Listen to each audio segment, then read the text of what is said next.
Hola, ¿cómo están, chicos? Les grabo esta clase por segunda vez porque me había olvidado de poner rec, pero bueno, ahora puse. Vamos a tratar de hacerla más corta, iba como 40 minutos en la clase de recién. Pero bueno, quería armar un glosario de los conceptos que voy a trabajar cuando hable de narratología o de narraciones. Porque me parece sumamente importante tener ese piso en común y estos conceptos son complejos algunos y son necesarios para llevar adelante estas clases, esta discusión sobre narración. Ya he dicho que la narración para mí es sumamente importante porque tiene que ver con lo que nosotros contamos, tiene que ver con lo que nos cuentan, tanto otros como los medios de comunicación que construyen la realidad social en la que vivimos, y también con lo que nosotros nos contamos a nosotros mismos. Voy a repasar cuáles son los conceptos que a mí me parecen relevantes que tengamos en común, que conozcamos. Obviamente lo voy a hacer muy rápido y puede ser que algo quede un poco claro. Voy a tratar de poner un ejemplo de la mayoría de estos conceptos, pero siempre tienen que ustedes ir al libro. Los libros están ahí porque los docentes se equivocan a veces también. Así que bueno, voy a comenzar con este glosario de narración, ¿sí? Así las próximas clases podemos ya sí ser críticos con cómo estos conceptos de alguna forma nos permiten visualizar algunos aspectos de la realidad y analizarlos y detectar qué es lo que está sucediendo y cuándo nuestros intereses de alguna forma son correspondidos o no. Así que bueno, vamos. Discurso. Un discurso es una puesta de sentido. Es un acto donde alguien dice algo para transmitir un significado. El discurso comprende tanto al mensaje como a las condiciones de producción de ese mensaje y las condiciones de reconocimiento del mensaje. Entre esos tres elementos se va construyendo la realidad, porque la realidad, como decimos, es sentido. De todo discurso emerge un texto. Los textos no solamente son escritos, también son hablados, también son fotográficos, también son audiovisuales, también son musicales. El texto es justamente el urdiembre de signos que buscan transmitir un sentido. Hay distintos tipos de texto. Nosotros nos interesa principalmente el texto narrativo, el cual se conforma de acontecimientos sucesivos. Mientras que un texto descriptivo le interesa describir detalladamente distintos aspectos de una escena o de un acontecimiento. Y por último se encuentran los textos argumentativos, que vendrían a ser justamente la puesta en discusión a través de un argumento racional para tratar de explicar o poner en discusión algún punto determinado. Dos conceptos muy importantes para hablar de narración son el concepto de historia y de relato. La historia es el conjunto de todos los acontecimientos, mientras que el relato es la forma de contar esos acontecimientos que elegimos. Cuando yo cuento una historia, no empiezo a contar desde que me levanté y me lavé los dientes. Elijo los eventos más relevantes o que yo considero más interesantes para el otro. Por eso el relato tiene una temporalidad distinta a la historia, porque la historia es siempre el conjunto de todos los acontecimientos, mientras que el relato es la selección que uno hace, que el narrador hace. Los acontecimientos son esos eventos singulares que hacen que todas las historias sean distintas, que todas las historias de amor, por ejemplo, sean distintas, porque las personas que participaban del acontecimiento eran distintas, el espacio donde sucedía era distinto, la época del año, la ropa, los sonidos. Cuando hablamos de contar en audiovisual, tenemos que pensar también otro concepto que es el de mostrar. Y ahí aparecen dos ideas que fueron ya estudiadas por Platón y que son mímesis y diégesis.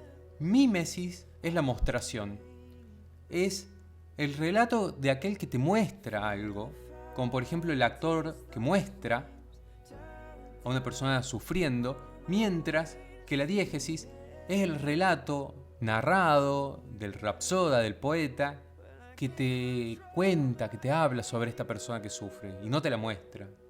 Para los estudios narratológicos más recientes, diegesis es utilizado para hablar de un aspecto de las historias que tiene que ver con el universo de sentido. Es lo que define lo que es posible en una historia. En Harry Potter, por ejemplo, tiene sentido y es verosímil que haya escobas voladoras, que haya animales que se transforman en humanos y viceversa. Pero no sería verosímil una nave espacial. En Star Wars, por otro lado, es verosímil una nave espacial y es verosímil una raza alienígena, pero no sería verosímil, no estaría dentro de lo posible de la diégesis que haya un adolescente con una varita mágica que pueda poner a levitar objetos. Por eso, verosimilitud es un concepto que no debe ser confundido con realismo. El realismo tiene que ver con el ajuste a la realidad cotidiana en la cual nosotros vivimos, mientras que verosimilitud tiene que ver con lo que es comprendido como posible o probable dentro de una diégesis determinada. Tenemos luego el concepto de personaje. Nosotros entendemos que personaje es todo aquel sujeto de una historia y hay distintas formas de clasificarlo, ya sea por su relación con la realidad. Podremos hablar de personajes referenciales, ilustrativos, si tratan de ilustrar un tipo de formas de ser de algunas personas en nuestro mundo, imitativos si buscan imitar a alguna persona, o incluso arquetípicos si buscan ser representaciones ideales, o estereotípicos si buscan ser representaciones estereotípicas. A nosotros lo que nos interesa son los conceptos de rasgo y de rol. Rasgo existen distintos tipos. Están los rasgos físicos, fisiológicos, y rasgos psicológicos. Los rasgos físicos de un personaje son, bueno, de qué color es la tez de su piel, es alto, es bajo, lleva barba, cómo son sus ojos, tiene anteojos, cómo se viste. Mientras que los rasgos psicológicos tienen que ver con su identidad psicológica. Es irascible, es depresivo, es animoso, alegre, inteligente, suspicaz, etc. El rol es el lugar que ocupa en la sociedad esta persona. Es un científico, es un investigador, es un docente, es un artista o un deportista, etc. Los personajes ocupan un lugar en una estructura y la estructura es un elemento fundamental para pensar las narraciones. Una estructura es un sistema justamente de relaciones entre distintos elementos. Por ello, cuando hablamos de un personaje inserto en una estructura, en realidad lo que nos interesa es la función que cumple dentro de esa estructura. El libro Contar con Imágenes nos presenta una estructura de análisis muy concreta. Primero tenemos al destinador mandante, que es el que da la orden y da los valores. Luego tenemos al protagonista, que recibe esa orden y ese valor del destinador y por lo tanto tiene un propósito. Luego tenemos al ayudante, que va a ejercer como auxiliar en la aventura o en el desarrollo que lleva adelante el protagonista. Luego vamos a tener al oponente, que va a generar obstáculos para que no logre cumplir su propósito. Al final de la historia tendríamos un destinador juez que evaluaría el desempeño del héroe y establecería una sanción positiva si el protagonista logró cumplir su propósito y negativa si no lo hizo. Pensémoslo en una película que todos conocemos como es El Señor de los Anillos. El Señor de los Anillos tenemos a un destinador juez, que es el que da la orden, que vendría a ser justamente este consejo de representantes de todos los reinos, que dice el anillo debe ser destruido y le designa esta tarea a Frodo. Frodo es el protagonista y tiene este propósito, destruir el anillo. Luego va a haber ayudantes que son la comunidad del anillo, como Sam, Aragorn, Legolas, Gimli, y va a haber oponentes como Sauron, Saruman, incluso Gollum, etc.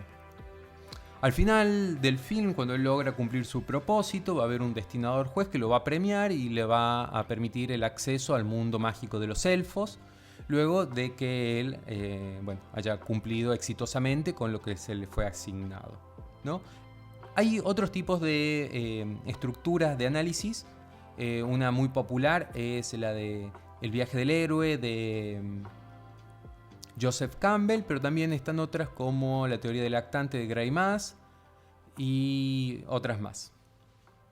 El enunciador, que ya hemos hablado largo y tendido del enunciador, pero tal vez ha quedado poco claro. Pensemos que la enunciación es justamente el acto de emitir un mensaje que comprende al enunciador y al enunciatario, y el enunciador es la figura textual, ¿no? que existe por el hecho de que todo texto implica que alguien quiso decir algo, y el enunciatario es la figura textual que existe porque todo texto implica que haya alguien que lo va a leer, que lo va a entender, que lo va a comprender, etc. Que no son personas reales, y eso sería lo más importante de este concepto. Luego tenemos las categorías de espacio. Para pensar los espacios, que es justamente el lugar donde suceden los acontecimientos, y que es sumamente interesante en lo audiovisual, porque los espacios son construidos a través de lo que aparece dentro del marco y de la toma. Tenemos elementos como identidad espacial, que en cine se conoce como raccord, que es una palabra francesa que significa ajuste, si no me equivoco, y son distintos elementos que utilizan los directores de cine o realizadores, que van dando identidad y que van enlazando distintos espacios, ¿sí? Por ejemplo, en El Señor de los Anillos, en las escenas donde ellos están recorriendo las cimas de las montañas, de una escena a otra puede haber distintos elementos que den identidad, como ser la nieve, ser la roca, etcétera, etcétera, etcétera. Después está la alteridad espacial, que es cuando no existe elementos que generen esta identidad, y por lo tanto los espacios son disímiles uno del otro. Por último tenemos los espacios sonoros, que aquí se presentan muchos conceptos que vamos a mencionar rápidamente, que son el sonido in, que es cuando la fuente del sonido es visible en el encuadre; el sonido over, cuando la fuente del sonido es parte de la diégesis, pero no está en el encuadre. Si alguien me llamara en este momento, las motos que pasan por frente de mi casa y que se escuchan en el micrófono. Y luego tendríamos el sonido through, que sería a través, que es, por ejemplo, si yo estoy filmando una puerta y se escucha que golpean la puerta y la fuente del sonido está dentro del encuadre pero no es visible. Y por último estarían los sonidos off, que vendrían a ser sonidos que no son parte de la diégesis. Ahí está el concepto de diégesis sumamente importante. Por ejemplo, un narrador, ¿no? Alguien que, por ejemplo, en las fantasías estas de Shrek, me suena ahora, que comienzan con una persona que abre un libro y empieza como una especie de relato. Bueno, eso no estaría dentro de la diégesis de lo que se va a contar luego, por ejemplo, ¿no? O incluso la música y los efectos especiales, ¿no? Una música comienza a sonar en la escena final de Rocky, y Rocky no está escuchando esa música porque no pertenece a la diégesis. Es un sonido off, ¿sí? Parte del relato del enunciador, no la diégesis. Propondrían tres categorías o tres formas de pensar el espacio, este libro Contar con imágenes. Una de ellas sería campo fuera de campo, que vendría a definir lo que está dentro del campo y fuera del campo. Ahí en la moto tuvieron un sonido over. Campo fuera de campo, lo que está adentro, lo que está afuera, y lo que está afuera, pero sin embargo nosotros por algunas marcas sabemos que existe. Luego tenemos estáticos y dinámicos. El estático vendría a ser muy similar a una imagen fija, mientras que el dinámico vendría a ser una cámara que se desplaza, que se mueve. el orgánico y disorgánico, donde el orgánico tiene que ver con, bueno, vamos a ver una sucesión de espacios, pero de alguna forma son orgánicos al relato, ¿no? Frodo que está en un bosque, en una montaña, en un castillo, en una mazmorra, todo es orgánico, y disorgánico vendría a ser, por ejemplo, una instancia onírica donde ese espacio no pertenece, como por ejemplo, orgánicamente a la realidad narrada por la diégesis, descrita por la diégesis. Luego tenemos el concepto de tiempo, y tiempo tiene 3 categorías fundamentales que son orden, duración y frecuencia. La orden vendría a describir 2 tipos de relato, uno cronológico, donde los acontecimientos se van contando de la forma en la que sucedieron, y otro anacrónico, donde los acontecimientos tienen otro orden. Y estos órdenes vendrían a ser el flashback y el flash forward, analepsis y prolepsis respectivamente. El flashback es cuando yo me detengo en el relato que estoy contando y voy a contar algo que aconteció en el pasado. Y el flash forward es lo opuesto. Yo me detengo en el momento y voy a contar lo que sucedió en el futuro para luego regresar al presente, ¿sí? Si no regresara yo al presente, esto sería una elipsis, un tiempo suprimido. Cuando hablamos de duración, ya hablamos de las siguientes categorías. Primero está la elipsis, que la acabo de mencionar, es un tiempo suprimido, donde el tiempo del relato es 0 y el tiempo de la historia es 0. Luego tenemos la escena, donde el tiempo del relato es n y el tiempo de la historia es n, o sea que es lo mismo. Tenemos un acontecimiento que es contado en la duración que tiene ese mismo acontecimiento. Luego tenemos la pausa, donde la historia es 0, se deja de contar la historia, pero el relato continúa. Y se me ocurre rápidamente la escena de la inicial de la película Deadpool, donde vemos una explosión pero está detenida. La historia no avanza, pero el relato sí, porque la cámara va mostrando distintas visuales de esa explosión, de esa escena. Luego tenemos el sumario, donde el tiempo del relato es menor al tiempo de los acontecimientos, porque contamos muchos acontecimientos en poco tiempo. Y tenemos el opuesto, que vendría a ser la dilatación, que es el efecto audiovisual de el slow-mo y el slow motion, porque el tiempo del relato es mayor al tiempo de la historia, pero ambos avanzan. Y luego tendríamos la categoría de frecuencia. La frecuencia lo que trata de categorizar es las repeticiones que suceden en los distintos relatos y que crean algunos efectos. Y las frecuencias son 3 tipos. Singulativo, donde se muestra una vez lo que pasa una sola vez. Repetitivo, donde se muestra varias veces lo que sucede una sola vez. Iterativo, donde se muestra una vez lo que sucede varias veces, y luego repasaremos algunos ejemplos, o ustedes pueden compartirlos conmigo si recuerdan algunos. Yo tengo algunos, pero son muy nebulosos, yo a ver si encuentro.